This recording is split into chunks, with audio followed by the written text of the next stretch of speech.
dia lahir dan batin sesuai dengan budaya agama. Jadi kita harus tahu apa sih keluarga itu. Apa tuh keluarga Bapak Ibu? Ada yang bisa berpendapat? Dari suami, istri, anak, ya, yang mereka didahului dengan perkawinan, ya. Jadi ada diawali dengan perkawinan ya dalam sebuah keluarga ya. Yang tadi di awal pembukaan saya sebut juga lalu. Perkawinan adalah ikatan lahir batin antara seorang pria dan wanita ya, dengan tujuan membentuk keluarga yang bahagia. Ya. Di sini juga saya bertanya, Bapak Ibu waktu Bapak Ibu menikah dulu, apa komitmen yang Bapak Ibu buat dengan suami atau istri Bapak Ibu? Apa komitmennya? Waktu pertama kali mau menikah itu apa komitmennya? Janjinya apa ya? Janjinya apa? Oh banyak. Ada ya. Pertama sekali. Iya. Nanti Susah senang bersama. Apapun dihadapi bersama. Dihadapin bersama. Tapi tiga aja ya. Ambil intinya. Ibu, apa kira-kira janji yang dipegang dulu awal waktu kita mau menikah sebelum nanti dikasih Capeknya kok bercinta. sekarang perwakilan dari bapak-bapak Cerela ini bapak siapa nih Cerelanya? Coba Cerela yang paling sebut dulu.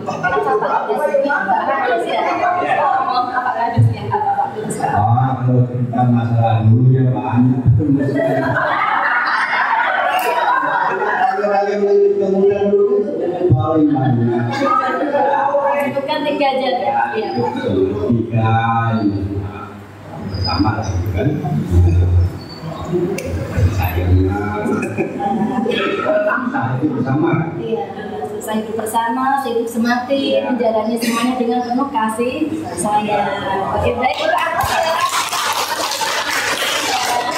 Terima kasih. Ya. Dan tujuan membentuk keluarga yang bahagia. Ya, lanjut lagi. Jadi semuanya dari yang disampaikan oleh Bapak sama Ibu tadi sama ya isinya ya, membentuk keluarga yang bahagia, sehidup semati, suka dan duka bersama ya. Itu janji abadi. Keharmonisan keluarga merupakan salah satu tujuan harapan dari kita semuanya sebelum perkawinan itu dilangsungkan ya. Nah, ini salah satu contoh perkawinan yang di sini sudah sering dilaksanakan karena ada wanitanya ya. Wanita lokal telah sering menikahkan, ada dua mempelai, orang tuanya ada, panggilannya ada, saksinya ada, rumahnya ada. Ini perkawinan dilakukan sah secara agama. Ada dilaksanakan juga perkawinan secara adat, dilaksanakan juga secara agama. Nah, terus disahkan secara negara, dicatatkan ke catatan sipil. Oke, lanjut Pak Sir. Nah, perkawinan didasarkan atas persetujuan kedua calon mempelai. Kalau nggak ada persetujuan ya nggak jadi nikah. Kalau nanti panggilannya bertanya, apakah Bapak siapa? Bapak Adi. Bapak Adi. Apakah Bapak Adi menerima saudari istrinya misalnya ya? Tanpa paksaan dari siapapun dengan kesadaran sendiri? Kalau jawabannya saya dipaksa bapak saya, nggak bisa, nggak jadi sah nanti ya. Atau saya dipaksa ini nggak bisa. Jadi di sini harus ada persetujuan dari orang tua, dari kedua calon mempelai. Nah, ketika nanti pas ada janji itu istrinya bilang tidak mencintai, batal. Ya, karena ada janji perkawinan ya, yang diucapkan itu ya, batal jadinya. Perkawinan berdasarkan cinta dan kasih sayang kedua calon mempelai. Bagaimana kalau yang dijodohkan? Nah, itu lain ceritanya ya, yang dijodohkan ya. Gitu. Tapi itu tetap ada ikatannya. Nanti lama-lama juga akan tumbuh cinta, ya, cinta dan kasih sayang. Tapi kalau bisa menarik. Perkawinan dalam agama Buddha. Nah, dalam agama Buddha itu ada dua pilihan dalam menjalani hidup Bapak Ibu. memilih hidup berkeluarga atau memilih hidup menjadi biarawan atau biarawati yang memakai jubah biru atau biru itu nggak nikah. Nah kalau kita di sini semuanya sebagai rumah tangga, sebagai garah pasang. Ya. Lanjut, itu pilihan hidup kita ya. Sama perkawinan ya, nanti lebih dijelaskan detail oleh dari Cakil. Intinya perkawinan sekarang sesuai Undang-Undang Nomor 16 tahun ya, yang pergantiannya ya. Usianya masing-masing perempuan maupun laki-laki harus 19 tahun. Kalau kurang dari 19 tahun bagaimana Bu? Harus ada izin dari pengadilan negeri. Misalnya terjadi kasus ya, misalnya sudah karena saking cintanya ya, sudah ada dulu lah misalnya. Nah bagaimana? Itu kan nggak mungkin. Nanti anaknya kasihan kalau lahir nanti nggak ada akte kelahirannya. Itu harus diurus ke pengadilan negeri pembalis. Ada surat rekomendasi namanya ya, ada surat izin. Tuh. Nah lanjut Pak Syed. Persiapan keagamaan apa yang dilakukan? Nah di sini umat yang mau dinikahkan tadi harus diwisuji di sarana. Ya, kalau belum diwisuji di sarana, panggilannya wajib melaksanakan wisuji. Nah kalau di Kristen dibaptis, ya kalau kita diwisuji. Kalau di Muslim apa namanya Bu? Kalau apa baca syahadat ya supaya sah gitu. Kalau di Muslim ada baca syahadat. Jadi itu wajib ya, harus ada diwisuji. Kalau di materia bisa namanya. Nanti dikeluarkan surat keterangan wisuji dari panggilan di daerah itu. Mampu melafalkan harita atau sutra atau mantra dan diucapkan dalam perkawinan. Itu kan ada harita ya. Nah nanti kalau waktu pas pernikahan berlangsung nggak hafal kan nggak tahu juga ya. Misalnya harus ingat-ingat lagi jadinya ya.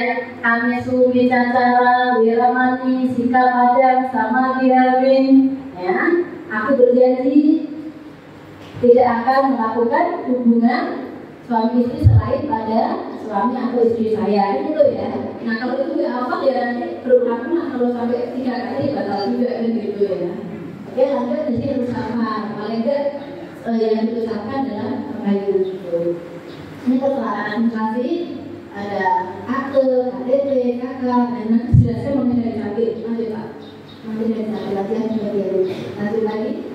Nah ini contohnya, ini surat yang dari wihara, surat keterangan perkawinan, ada kartu ya sama enak. Nanti ini yang dari wihara, nanti Bapak Ibu Selasa secara agama dikeluarkan ini, terus diurus lagi bawahnya lagi Pak Asyik. Nah ini yang catatan sipil, ada tulisannya pencatatan sipil.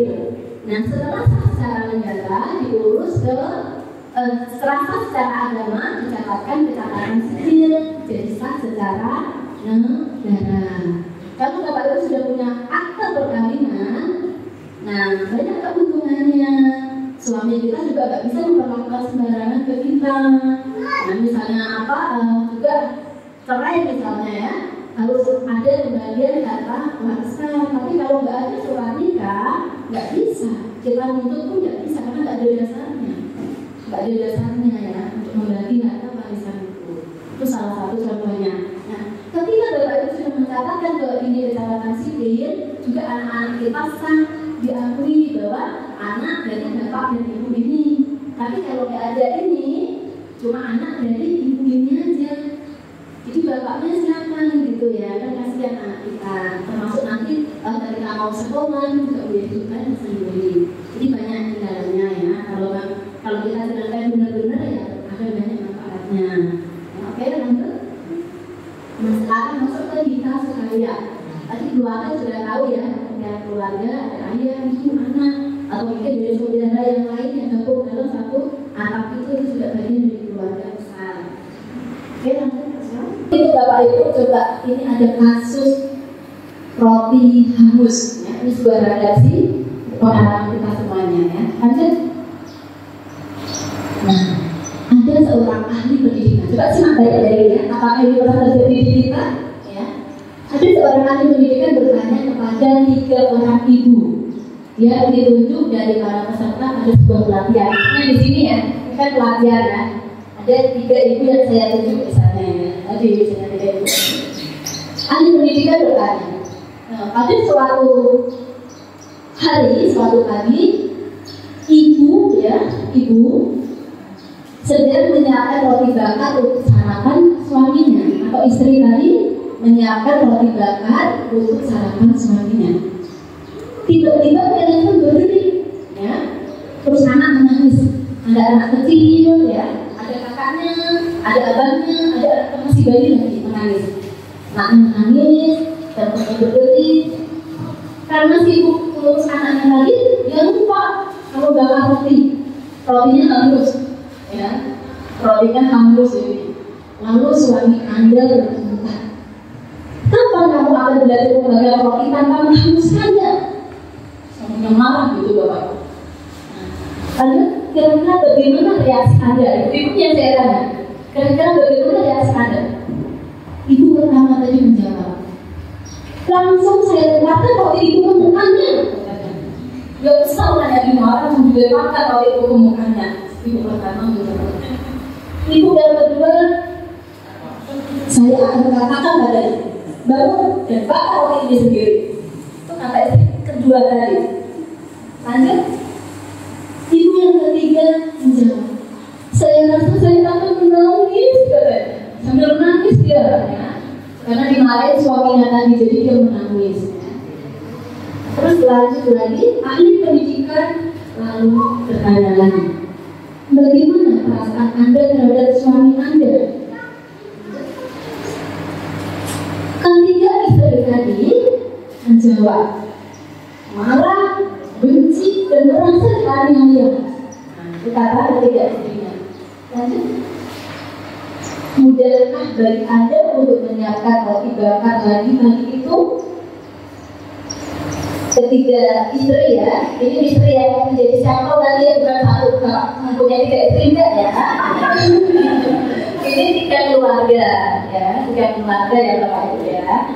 Ketiga istri tadi langsung menjawab, tentu saja tidak. Dan jika suami Anda pergi bekerja, akan memudahkan bagi Anda untuk membereskan pekerjaan rumah tangga dan belajar kebutuhan sehari-hari dengan lapang dada. Apa jawabannya? Ibu pertama menjawab, tidak, saya akan merasa sumpah sekali sepanjang hari. Karena di mana tadi ya udah kita capek terus anak masak ini itu, gara-gara roti gosong, ya hangus, dimarah-marah, jadi sumpah dia sepanjang hari. Ibu kedua menjawab, saya tidak akan membeli apapun untuk keluar rumah hari itu. Dia nggak mau belanja, ngambek di rumah aja, nggak mau ke pasar Pak. Dan gimana Bapak tadi kan ya, nggak mau ke pasar, nggak mau masak, nggak mau apa-apa.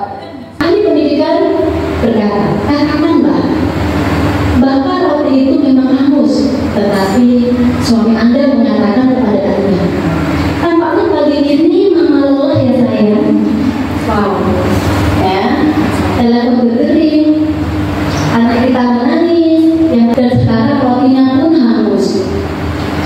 Kira-kira apa reaksi Anda kalau suami Anda berkata begitu? Lanjut. Ibu pertama menjawab, saya tidak percaya bahwa yang bicara itu suami saya. Lah tadi marah, kesal ya, ini bilang saya nggak percaya istrinya. Terus ibu yang kedua, saya akan merasa sangat bahagia.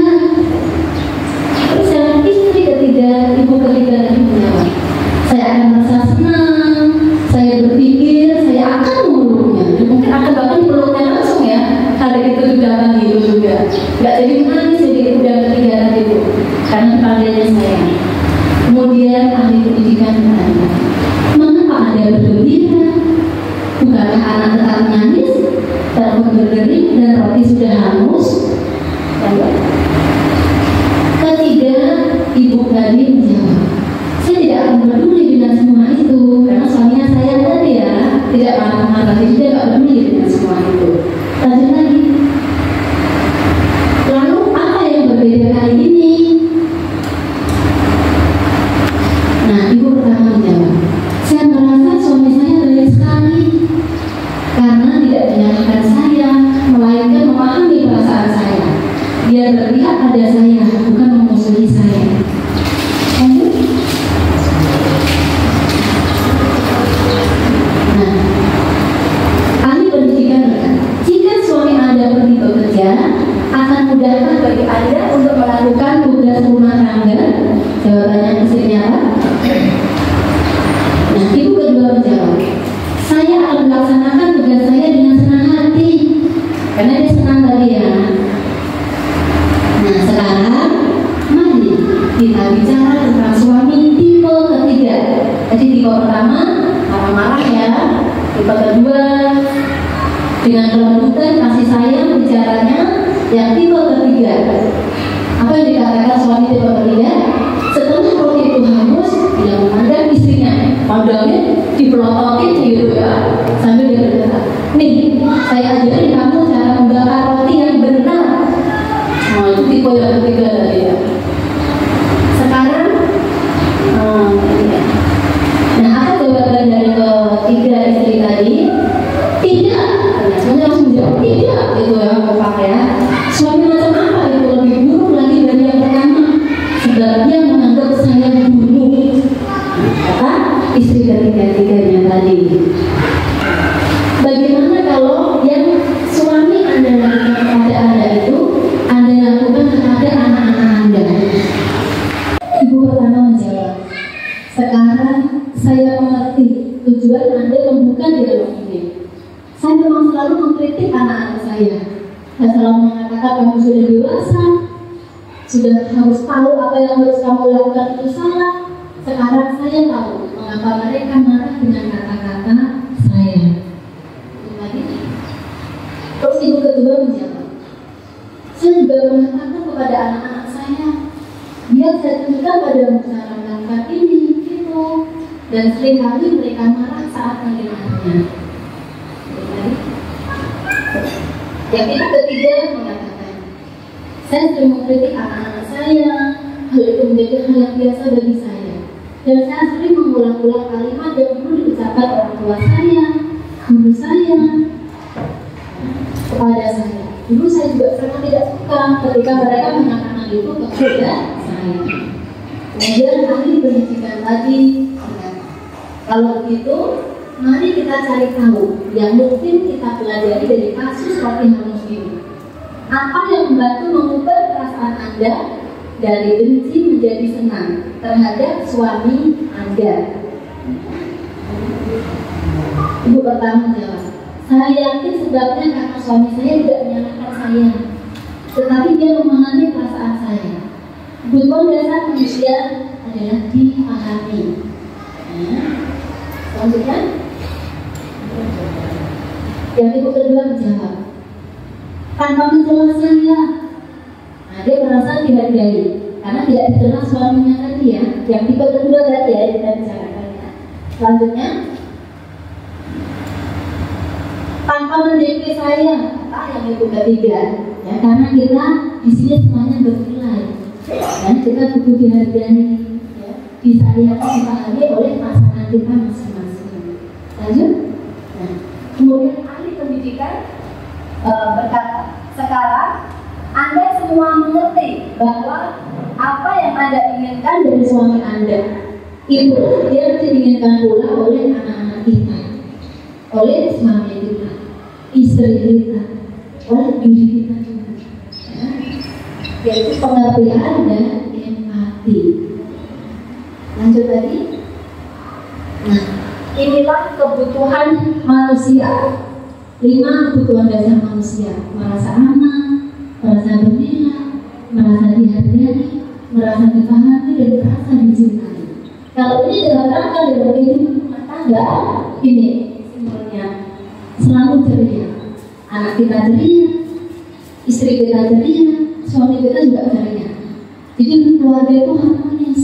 Tetapi kalau dimarah-marah, ditambah tarikan gosong, goreng tempe gosong, dimarah-marah, kan jadi tidak harmonis, jadi tidak bahagia. Seperti kasus roti hangus tadi. Lanjut. Nah, ini bedanya ya. Kalau 5 kebutuhan dasarnya tidak dipenuhi, bedanya apa Bapak Ibu? Anaknya jadi ini ya, sedih, nangis kan ya. Kelihatannya kan ceria, comel, imut ya. Nah, ini karena merasa tidak aman, merasa tidak bernilai, merasa tidak dihargai, merasa tidak dipahami, merasa tidak dicintai. Jadi dalam membangun kehidupan rumah tangga ini, untuk mempertahankan kita harus bangun terus kita harus ingat janji awal kita apa. Ketika terjadi badai dalam rumah tangga, ya, maka kita dapat kembali lagi mengingat komitmen awal sehingga tetap memenuhi kebutuhan dasar ini. Lanjut lagi, ya, dalam menjalani kehidupan rumah tangga kan ada banyak permasalahan yang dihadapi. Lanjut. Pertama, masalah keuangan. Kita sudah nikah, ya, sudah nikah, tentu kita harus memikirkan rumah. Kalau nanti tetap tinggal misalnya di rumah tua atau orang tua, akan terjadi satu permasalahan juga. Jadi kebahagiaan tadi tidak kenal kebahagiaan dalam perkawinan. Dalam proses mencapai dan mempertahankan kebahagiaan rumah tangga itu akan banyak rintangan, akan banyak masalah-masalah yang muncul dan dihadapi.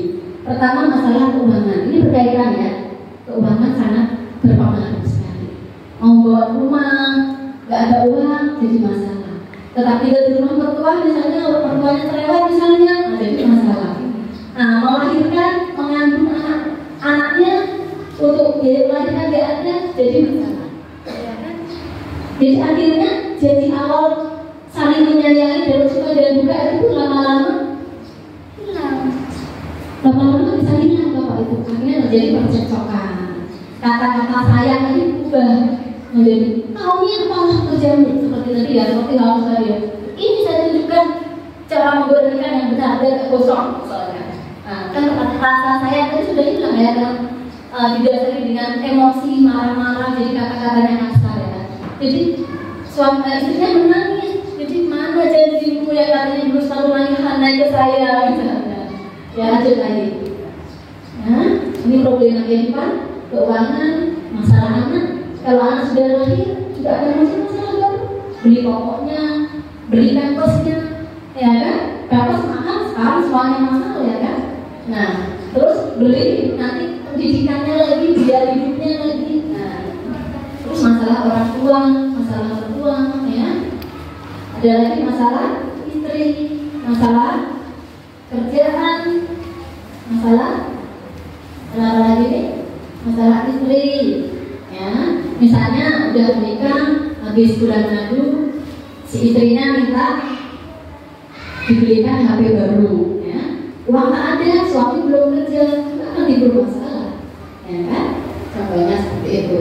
Masalah rekan kerja, pasangan melahirkan tiba-tiba suami diberhentikan dari kerjaan, nah kan, jadi bermasalah juga, kan gitu. Atau pas kondisi sulit seperti masa pandemi lalu, ya, semuanya sulit, ekonomi semuanya sulit, nah jadi susah, ya, berkaitan dengan kerjaan, rekan kerja, ya, udah ada pekerjaan di lingkungan kerja itu ada masalah dengan kawannya, nah sampai pulang ke rumah, akhirnya harusnya bahagia ketemu anak istri karena banyak beban dari kerjaan tadi, ya, sampai rumah pun tidak bahagia. Setelah itu dua tahun kemudian atau 1 tahun kemudian sudah mengajukan cerai, datang ke kantor, Bu minta saya mau mengajukan cerai, Bu minta bisa bantu. Jadi saya tanya kendalanya apa, banyaklah dia ceritakan. Nah, kalau dari Kementerian Agama nggak bisa membantu cerai, itu bukan kewenangan Kementerian Agama.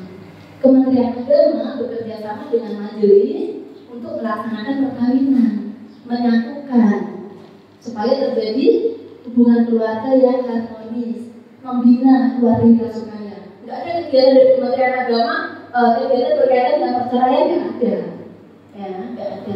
Jadi tujuannya untuk membangun keluarga yang bahagia.